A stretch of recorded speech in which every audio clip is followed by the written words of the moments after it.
kita sudah mempelajari mengenai gaya, di mana gaya ini dapat menyebabkan perubahan pada benda.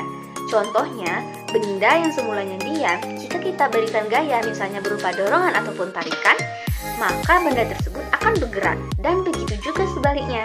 Nah, lalu apakah kamu paham benda yang bagaimana yang dikatakan bergerak? Nah, untuk mempelajari mengenai gerak ini, simak video berikut ini. Bagaimana kalian datang ke sekolah? Apakah naik mobil, motor, atau berjalan kaki? Tahukah kalian berapa lama jarak tempuh atau waktu yang dibutuhkan ke sekolah? Berapa waktu yang diperlukan? Nah, untuk memahami hal tersebut, mari kita belajar mengenai gerak pada materi bab 4, gaya dan gerak.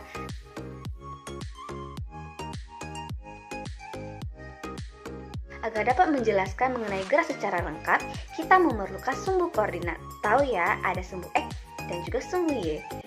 Nah, mengenai jumlah yang digunakan untuk sumbu koordinat ini bergantung kepada arah gerak.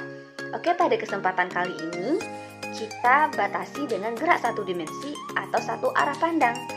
Dimana jika sumbu X ya X saja, atau jika sumbu Y ya Y saja. Setelah memahami mengenai sumbu koordinat, sekarang mari kita pelajari mengenai perpindahan. Perpindahan merupakan perubahan posisi suatu benda yang ditinjau dari posisi awal dan akhirnya. Misalnya, rumah kalian sebagai titik awal, maka rumah kalian diberi 0 meter. Kemudian sekolah kita anggap sebagai posisi akhir, kita beri 100 meter. Sehingga dapat dikatakan bahwa besar perpindahan yang ditempuh oleh suatu bus dari sekolah ke rumah sebesar 100 meter. Lalu bagaimana jika tiba-tiba di sekolah kamu mengalami sakit perut, lalu guru memintamu untuk pulang ke rumah? Nah, ketika kamu kembali ke rumah, artinya kamu kembali ke posisi semula saat bergerak tadi.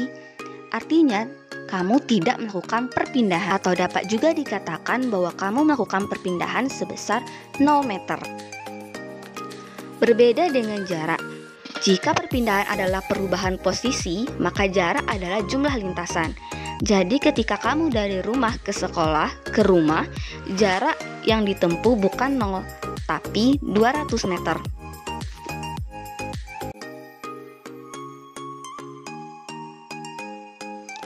Misalnya saat kalian berada di dalam mobil menuju sekolahan, kalian melintasi seseorang yang melintasi jalan raya. Orang tersebut melihat kalian bergerak bersama mobil. Kalian juga yang di dalam mobil akan melihat bahwa pengamat juga bergerak dengan pengamat yang arahnya berlawanan dengan mobil. Jadi sebuah benda dikatakan bergerak tergantung dari pengamat dan titik acuan yang dipergunakan. Hal tersebut menunjukkan bahwa gerak benda bersifat relatif atau tidak mutlak.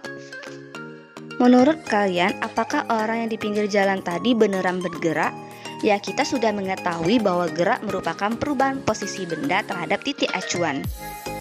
Nah, saat kita melihat orang di pinggir jalan tadi, apakah ia bergerak? Apakah termasuk gerak nyata atau gerak semu? Gerak semu adalah benda yang sebenarnya diam, namun seolah-olah pengamat teramati bahwa benda tersebut seolah-olah bergerak. Gerak semu biasanya diakibatkan oleh karena keadaan pengamat yang sedang berada dalam suatu sistem yang bergerak. Contohnya dalam bus, orang seolah-olah bergerak menjauhi, padahal sebenarnya kitalah yang bergerak menjauhi orang-orang tersebut. Jadi kita semua bergerak secara relatif. Jarak yang ditempuh oleh suatu benda dapat diukur dari seberapa jauh benda tersebut telah bergerak dari titik acuannya sebagai posisi awal. Sedangkan perpindahan merupakan seberapa jauh benda tersebut telah berpindah dari titik acuannya tanpa memperhatikan bentuk lintasannya, baik itu lurus ataupun berkelok-kelok. Jarak yang ditempuh oleh suatu bus yang datang untuk menjemput kita jika dibandingkan dengan parameter waktu, maka kita akan mendapatkan informasi penting dalam konsep gerak, yaitu yang disebut dengan kelajuan, yang dapat dirumuskan sebagai berikut. Nah, kemudian dalam kelajuan, kita kenal namanya kelajuan sesaat. Kelajuan sesaat itu apa? Kelajuan sesaat merupakan kelajuan gerak suatu benda di mana bagian jarak yang ditempuh itu ditempuh dalam waktu yang sama, yang dapat dirumuskan sebagai berikut. Nah, Namun pada kenyataannya, untuk membuat benda tersebut dapat melaju dengan konstan untuk waktu yang lama itu sangat sulit, sehingga kita mengenal namanya kelajuan rata-rata. Nah, kelajuan rata-rata merupakan kelajuan gerak benda yang menempuh jarak perpindahan tertentu, di mana tidak semua bagian dari jarak itu menempuh waktu yang relatif sama, dan dapat dirumuskan sebagai berikut. Kecepatan dan kelajuan merupakan dua hal yang berbeda, di mana kelajuan ini merupakan seberapa cepat jarak yang ditempuh dalam waktu tertentu tanpa memperhatikan arah. Hal ini dikarenakan kelajuan ini merupakan besaran skalar, sedangkan kecepatan ini merupakan besarnya perpindahan per satuan waktu. Kecepatan ini merupakan besaran vektor, sedangkan kelajuan merupakan besaran skalar. Jadi terlihat perbedaannya.